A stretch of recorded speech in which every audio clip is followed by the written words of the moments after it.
Welcome to Hub City Now with your host, Tyrone Tony Reed. Hello and welcome to Hub City Now. I'm your host, Tyrone Tony Reed Jr. And today we are doing the show in Brownsville, Tennessee in Haywood County because we have a very special guest with us. We have an award-winning journalist, an incredible blogger for the Huffington Post and who contributes to Essence.com, and also an acclaimed author, Cheryl Wills. Thank you for being with us today. Tyrone, we really appreciate thank you. Tell us a little bit about yourself. You have done some extraordinary things and written some extraordinary books. So just tell us a little bit about yourself and where you're from. Yeah. So I'm excited to be here in Brownsville, Tennessee, because my roots extend back here 150 years. Okay. My father was born here. My grandfather was born here in Haywood County, and my great-great-grandfather was born here. They all lived and died here with the exception of my dad. And most importantly, my great-great-great-grandfather, Sandy Wills, was brought here as a slave, and he escaped in 1863 to fight in the Civil War. Wow. Now, how did you find that information out? Because I know a lot of people can't trace their family tree that far back. And that's why my story is extraordinary, because incredibly, when Sandy Wills was sold to Edmund Wills at auction in 1850, you know, when they bought you, you took on their last name. Unbroken for 150 years, all the way to me, born in New York City. That is so rare. Right. Not broken by marriage, not broken by divorce, not broken by people. That last name Wills stayed intact. A perfect line. So when I started digging, and I went through Ancestry.com and all the U.S. Census reports, and I started really peeling back my family history, it was a nice, neat, straight line. Wow, that's very rare. A lot of people don't get that. Because I tried to do that myself, and my mother's side, I can go back so far. Sure. My father's side, it's really That's how it is for most African Americans. Mm-hmm. And so one thing I always tell people is, stick with the family that was the most stable. Mm-hmm. And my family was very stable here in Brownsville, Tennessee. Mm-hmm. So when I peeled back the layers, it was a nice, neat line all the way to Sandy Wills. Mm-hmm. And it was incredible. So right now I'm a journalist in New York City. I work for a network called New York One News. It's a 24-hour cable station. Okay. And it's part of the Spectrum News National Network. And I've been there. I also have a talk show like you. Awesome. It's called In Focus with Cheryl Wills. I'm also the primetime anchor of Live at 10, which is every night. I'm supposed to be there tonight, but I'm here with you. Wow. I'd rather be here with you. I'm excited to be here, you know, just continuing this journey. Right. And so it's been an incredible journey to just unravel all of the mysteries. Right. What made you look into that? What caused you to go, I want to find out more about my family? Excellent question. My father was killed when he was 38 years old and I was 13. Wow. He was born here. Mm-hmm. And his father, during the Black Migration, which I know you know, he was swept away from this segregated town. Mm-hmm. And he made several stops, but the last stop was New York City, and that's where everyone stayed. Mm-hmm. My father never clearly recovered from living here. And the trauma of just being told you were an inferior being from childhood, that damaged a lot of people. And my father was no exception. And despite his success, despite him joining the military, becoming a decorated paratrooper, despite him putting himself through college, marrying a beautiful woman, having me and 4 other siblings, and we lived in a beautiful townhouse. Wow. My father threw it all away. He still felt unworthy. He still felt unworthy. Wow. And he became reckless, and he was killed in a motorcycle accident, and it was his fault all the way. And as a 13-year-old girl, I said, how did this happen? Right. Why did this happen? Right. Who was the family my father left behind in Brownsville, Tennessee? And most importantly, if we are descendants of slaves, who were they, what were their names, and what are their stories? Right. And it offended me as a budding journalist like yourself. It offended me, well, why can't I know? Why is this hidden from me? Right. What's with all this mystery around our family that was enslaved? Right. So that led me on my journey. Right. And so, was your father also a firefighter? He certainly was. He was a fireman, and he did very well as a fireman. He actually, it's a promotion when you are given the title. It's called a chauffeur. Okay. You drive the truck. Okay. My father was allowed to drive a fire truck through the streets of Midtown Manhattan. Right. That's not something they turn over to just anybody. Right. He proved to be skilled. He was a man of excellence. He was putting himself through college. He was really an extraordinary man. Right. But who knew he still felt so unworthy? Right. Well, we're going to take a quick break. When we come back, we're going to talk more with Cheryl Wills, especially about the three books that she has out: The Emancipation of Grandpa Sandy Wills, Emancipated, My Family and Fight for Freedom, and Die Free, A Heroic Family Tale. So we'll be right back in just a few minutes.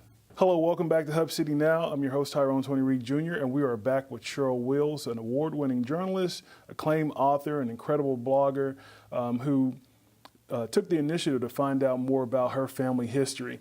One of the things, as we said before, was that a lot of people don't get the opportunity that you have in getting that far back in your family tree. You said, when was your first time coming here? Last July. What was that like? It was wonderful because I had your unofficial mayor, Sonia Outlaw Clark, as my guide. She was just so wonderful, escorting me, welcoming me with open arms, alerting the community where I felt like I came home. Mm-hmm. And that was my first visit, the West Tennessee Delta Heritage Center. Okay. And it was a reception, the mayor was there. Mm-hmm. That really made me feel wonderful. Right. And it made me feel, okay, they know I'm back. Right, right. And what was it like knowing my family came from here? And this is the first time I've ever put... It was unbelievable. And here's what was most unbelievable, that there were still cotton plantations. That's what blew my mind. Mm-hmm. And I came back with a crew from PBS, Public Television. Okay. And I said, the area where my grandpa Sandy lived is exactly like how he left it for the most part. Wow. They still sell cotton. It's still... I mean, he walked those rows clearly. Right. And I said, I was so honored because that meant when I stood and looked at the landscape, I saw what he saw. That's awesome. That's amazing. Now, if he came to New York City, the landscape is totally different, I assure you. Right. So it was an honor to know that I see the same horizon you saw. Mm-hmm. That's the most I'm going to get, right? That's the most I'm going to get. So all of this homecoming is so special for me because we all need it. Right. It is critically important to reconnect with who you are. Right. I am a firm believer. My life has changed for the better. Okay. And I have been empowered by reconnecting with those who paved the way for me. Right. This country is filled with Americans from all walks of life, Tyrone, who don't know who made it possible for them. That's absolutely true. And that's probably why we have so much chaos. And so while we were driving along the countryside, I saw a beautiful school, and then I saw a cop car, and I said, "Well, would you look at that?" Right. Our kids aren't safe in school. That's right. Not only in New York. See, people always think New York City is so violent. Right. No, this is a countryside. Yeah. All these school shootings are not happening in New York City. Right. That's it. Right. They're happening in the middle of Red America. Right. And you're through your books, you're reaching the next generation, the young generation now, and helping them realize where they come from and who made, like you said, made it possible for them to have the opportunity to go to school where they want to walk where they want to live where they want to. Tell us a little bit about your books, because in each of those books is connected to your history. Now, the Emancipation of Grandpa Sandy Wills is more for children. Yes. For what age group is that? Okay. Ideally, 3rd, 4th grade, right to the start of middle school. Mm-hmm. And I'm so pleased to tell you, I just left an elementary school. Okay. Yeah. The elementary school is East Side East Side, okay. Elementary School. And it was a joy to be able to tell these children, Grandpa Sandy came from here. I go all over the country reading this story. At last, I'm reading it to someone that won't go, where's Brownsville, Tennessee? Right. So it's an honor, and that book is precious to me. It's a picture book where children really see what slavery was like. Right. You know, we all talk about slavery, but how many of us can actually envision it? Right. Do you know what it means for a 10-year-old child to be sold at auction away from his mother? And it's very difficult. It's a hard pill to swallow. Right. But it's something that they need to know. Exactly. Especially with the way that some textbooks are being rewritten to make it seem like now you hit it, Tyrone. we were there just to be there. Or because we happy. Yeah, happy to be there. Or lucky. Right. And that's how some textbooks have skewed this to try to say, oh, they were happy slaves and that we took good care of them. Look at George Washington's slave. That book took a lot of criticism. You know, so I want to set the record straight on behalf of a descendant in the spirit of education, reconciliation, not vengefulness, and not to stir up any kind of animosity, but history is what it is. Right, and we need to remember it because those who forget about the past are doomed to repeat it. And aren't we in a sense? Yeah, in a way, we're getting back to some of those things, and people don't realize it. And it's very tragic. Right.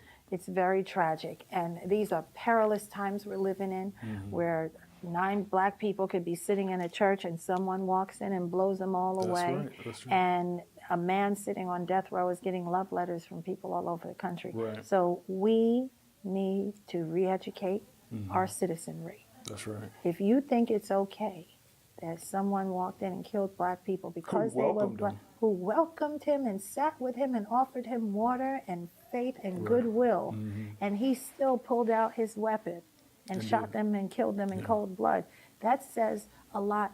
That's not just him.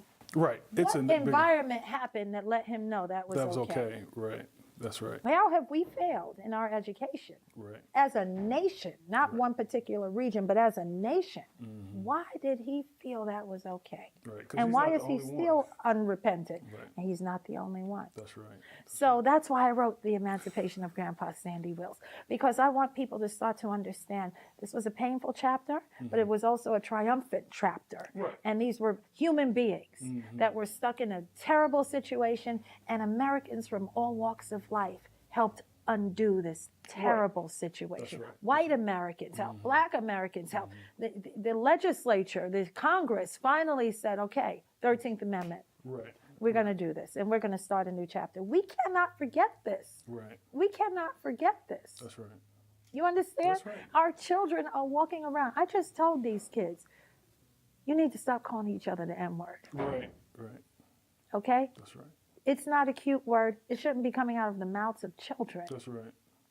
And I make them applaud. So even if you go home and hear that song with the N-word sprinkled throughout, you're going to remember that you promised me. Right. To stop using it. That's right. And so that's what The Emancipation of Grandpa Sandy Wills is about. Emancipated, My Family's Fight for Freedom, is a YA book, more for middle school and high school. Okay. And it elevates the conversation to their reading level and talks more about what I was like when I was in middle school and looking at my father who was dead. Right. And how I wrestled with that. And how when I found Grandpa Sandy, how I reconciled my what I call my 2 fathers, Right. Sandy and Clarence, both from this town. So Die Free is the first book I ever wrote. And it's literally, it's not a perfect book, but it's perfectly me. It's the shock of finally reconnecting everything and putting all my pain on paper.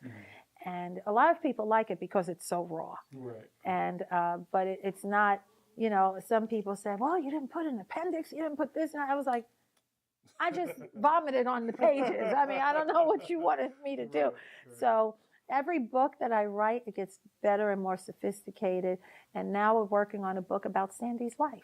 Oh, okay. Yeah, and Emma. Who was she? Okay. Emma Wills married Sandy when he returned from the war. Okay. And they had 9 children. Wow. And they lived an incredible life as the first legally married couple recognized by the state of Tennessee, Wow. because prior slave marriages were not recognized by the state of Yeah, so Tennessee. much history. Yes, and I'm really proud of it. Wow. And, you know, they had the first child that was free that in our family that would never be sold. So you see how Yeah, I that's look at amazing. this? Yeah. A lot of people have this history, but they don't understand the significance of it. Right. It's like, okay, well, he was a slave and then he married so-and-so and then they had a child in 1867. I'm sorry, you mean they had the first free child in your Right, family? right. You mean they had the first child that was born a citizen of the United States, even though for generations they had been here? Right. This child was born a citizen of the United States for the first time. That's extraordinary. So we don't put the gravity behind these milestones in our history. You understand? Right. And that's what I want people to do. I want them to say, you know, it's amazing that your grandmother was able to make it from point A to point B and walk through colored only signs right. and maintain her dignity and still treat white Americans with decency and love and respect, even as she was humiliated at every turn. Your true. grandmother's a hero. That's true. That's See, true. we have to redefine what our family Right. did here. That's right. That's We right. can't wait for someone to say, oh, no, let me tell you what my grandmother did. Right. That's right. And we have to defend their honor. That's right. So I'm really proud of having the platform to do that and getting people to reevaluate the power of their family history. Because when you own it, that's Right. what you So give it's your yours, that's yeah. what you give your children. That's right. That's Believe right. it or not, you think you're going to give your children money, a house, a car, all of that's going to go away. Right. You give them a solid legacy that they can hold on to. Now you've given them something. That's And right. that's what I had to create because I wasn't given the legacy. Right. And I felt lost not having it. Right. That's So, awesome. yeah, That's thank you. that's so awesome. Well, we're going to take a quick break. When we come back, we're going to wrap things up with Cheryl Wills. I sure hate to because she has so much information, and so this has been great talking with you. I'm enjoying But you. we'll be right back in just a few minutes. Welcome back to Hub City Now. I'm your host, Tyrone Tony Reed Jr., and we are back with Cheryl Wills, award-winning journalist, acclaimed author, and incredible blogger, talking about Die Free, a heroic family tale. She has two other books, The Emancipation of Grandpa Sandy Wills and Emancipated, My Family's Fight for Freedom. First off, let me just say, I really understand what you're talking about as far as identity and having that legacy. That was one of the reasons why I went on Ancestry.com to look up my family tree. In fact, I found out that my grandfather, my mother's father, he believed his dad died when he was a little boy. And I found out after my grandfather had passed away that his dad had lived up until like his 70s Oh, wow. in Ohio. Oh. So my grandfather never knew. His brothers and sisters never knew. All of them passed away without knowing Thinking their that daddy he was dead. still alive. But they believe that he was run out of town because he was a wealthy black man in Mississippi, and that white people forced him to leave, or they were going to kill him. Something? And so a lot of people don't know that. They don't have that history, and they're like you said, there's a disconnect because it would seem like if more people knew where they were from and the legacy that they come from, they'd have more pride in themselves, and they want to do more and understand and pass that on to their kids, and their kids would feel more like, we shouldn't say the N-word because we know that was from pain and we know what that meant towards us. Yes. In the final moments that we have here talking together, I know that right now you're working on a documentary, and a lot of people want to know when that's going to come out or what's going on with that right now. So when we have resolution, that's when it will come out. Here's the issue. I am looking for my grandpa Sandy's remains. Okay. Wow. I have searched all of the local cemeteries, all of the headstones, certainly the military cemeteries. Right. He was not buried with honor, which is what he should have been. Right. He lived on a plantation called Moorland, and we believe that there's a very good chance he may be buried there. Wow. That's where he died. And his wife's father, Dolphin West, essentially ran the plantation Okay. Wow. because he was brought with the family from Bertie, North Carolina, and grew up there and was like family Right. to the owner in every sense of the word. It's a long, convoluted story, but I have voluminous proof that Dolphin West was an integral part of that family. Okay. He signed his ex, but he still signed for many deliveries. He was a go-to person. Right. And we believe Sandy Wills may be there. Wow. I believe Dolphin may be there. His wife, Millie, and Emma, and probably a few of their children that died in between. So what I'm seeking is permission to investigate Right. and see if use ground penetrating radar to see if there's a change in the soil. Right. And if so, I'm requesting a dig. I have an archaeology team ready to go. Oh, wow. But the family so far is a little resistant. And I'm trying to understand them. Right. They're resistant because I'm a Yankee. I'm on television. They don't know my motives. They don't know me from Jack. Right. So I am trying to get someone to be an intermediary Right. to say, let's bring it down. Right. Right. I'm I just looking want for my family history. because right now you can see their family's buried also in this area. Okay. And they have soaring monuments attesting to that they were here. Right. If my family is on the other side, as I suspect, I can't go place flowers on Right, Sandy right. Wills' grave. I can't say, Emma, bless you, Right. like anybody else, like I do with other people in my Right. family. So that is going to happen Right. one way or the other. It will. It will. And when it does, and should I make a positive DNA link, which I really believe I will, I'm going to have whatever remains are left exhumed and give him the military burial that he should have gotten in 1889 when he died. Well, that's awesome. That's Yeah, awesome. so we'll see what happens. And of course, I'll keep everyone informed every step of the way. That's awesome. But it is important for me to do. Some people might say, Cheryl, why are you going through all this? The reason I'm going through this is because Sandy Wills fought for me when he didn't even know who I was. That's right. That's absolutely right. He was a single man that walked away from a plantation. He could have been killed at any moment as he left Haywood County to go to Union City, Tennessee, and then on to Columbus, Kentucky. He didn't do that for himself. Right. He did it for his unborn children. That's right. I'm going to take a chance. That's right. And now I'm saying, you took a chance on me, now I'm going to take a chance on you That's because right. you shouldn't be buried under a pile of dirt with no marker. That's right. That's right. And I'm not going to rest until I find you. I don't care if it's a molar. Right. I'm going to find you and have you buried with honor. That's what it means to know who you are That's and right. to embrace the power of your legacy. And I encourage it in everybody from all walks of life. This country is filled with Americans of all backgrounds who are clueless, from Ireland, from Europe, from Right. Latin America, from everywhere. We That's right. come here and we're We're here. here. Like we're reinventing the wheel every Right, time. right. But I'll close with this. I believe when we start to look, you're Tyrone and your family did this, and that's Sonia and her family did that. I have to respect you. Right. Right. It's difficult for me to disrespect you when I know who you are. Right. And who said And even more, it's difficult to let other people disrespect There you you when go. you know who you are. There you go. And so it brings down a lot of the madness we see. All these people going to schools just randomly. You don't know, if you knew who your fellow students were, Right. and if you knew what everyone respectively went through Right. to get to this place, Right. There wouldn't be that. you couldn't do it. That's right. So this is for our nation. And you know what? In New York City, there's a saying, if you see something, say something, right? If you see something and you see it's not right, say something. Well, that's all I'm doing. Right. Right. I'm seeing something and I'm saying something. I've had it with kids calling each other the N-word. I've had it with kids being rude to their teachers and administrators and sitting in the back of the class with a hoodie on when 80 years ago you wouldn't have even been allowed in the front of the school true. door.